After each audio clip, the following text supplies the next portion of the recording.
More on the state of insecurity in Mangu community of Jos. Let's speak with the chairman, Plateau Youth Council, Lord Addas, who joins us live virtually. Good to have you join us. Thank you very much. Good afternoon. Good afternoon. Let me just start by saying my condolences to you and all members of your youth council. I wish we were speaking under better circumstances.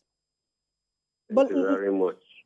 Let's talk about this, because this is not the first time youths are protesting in Plateau over killings. I know that sometime in April, there was also a protest after 6 youths were killed in an attack.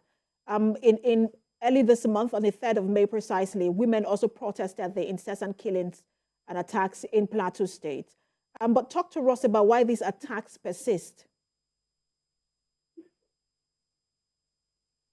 Hello.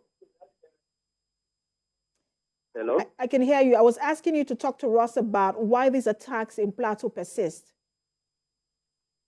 Why the attacks? Why we're seeing this incessant attacks in Plateau State? Yeah, there have been incessant attacks in Plateau State. But are you asking why the attacks? I'm asking you, in your own opinion, why, do we continue to see, even with all the protests, all the outcry, why has nothing been done yet? Well, it's simple. As far as we are concerned, the Plateau man has been compelled to conclude comfortably that what is happening in the state is an organized and coordinated attempt to make what we can call genocide on the entire Plateau people. It is a genocide agenda to wipe off completely the Plateau from the surface of the earth. But because Plateau State is not the only state recording these attacks, but I want to ask you particularly about this Mangu local government attacks. What are you hearing from security agencies in terms of investigation? What has been, and their attempts to provide security for that local government? We wish the security agencies, especially the STF, are talking to us.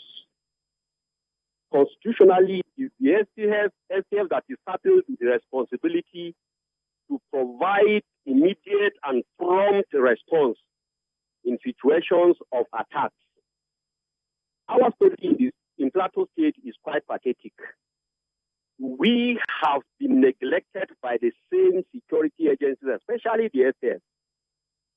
The headquarters of Operation Safe Haven, which covers, I can say, 3 states, because Operation Safe Haven covers 2 local government areas in Bauchi State and the whole southern Kaduna State, and then the southern Kaduna part of Kaduna State, and then the whole of Plateau State. And the headquarters of the Operation Safe Haven is in Plateau State. So we would have expected that if there is any community in Nigeria or in this part of the country that is supposed to be safe, it is supposed to be Plateau communities, because of the proximity of the STS headquarters to our communities. Unfortunately, it is in Plateau State that the attackers have more field day to operate, to carry out their attacks. And as a matter of fact, we have been compelled. We cannot help it but conclude and assume conclusively that the STS especially are complacent. Why? Because sometimes we get security alerts, we get security tips that there is massive mobilization of Fulani militias, and the plan is to attack certain committees. And then we don't have such information. As soon as it gets to us, we forward it to the appropriate authorities, especially the STS. But we never get to see any response from the STS.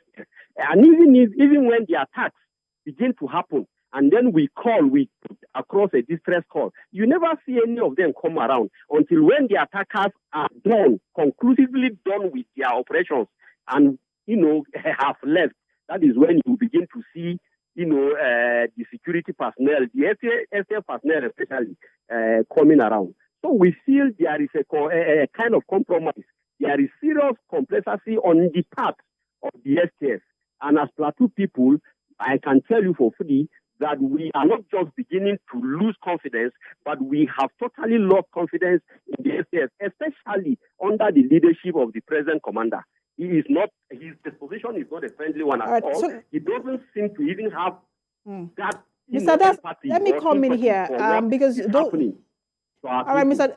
Those are very strong allegations to make, but I also understand that, look, the people of Plateau right now are grieving because this is not just Mangu local government. I'm sure there are people around that state that also have relatives in that particular local government. Thank you so much for talking to us. I wish we could talk more about those who are now in IDP camps, but we'll have to leave it there. Thank you for talking to us. The Plateau Youth Council, Chairman Plateau Youth Council, Lot Addas.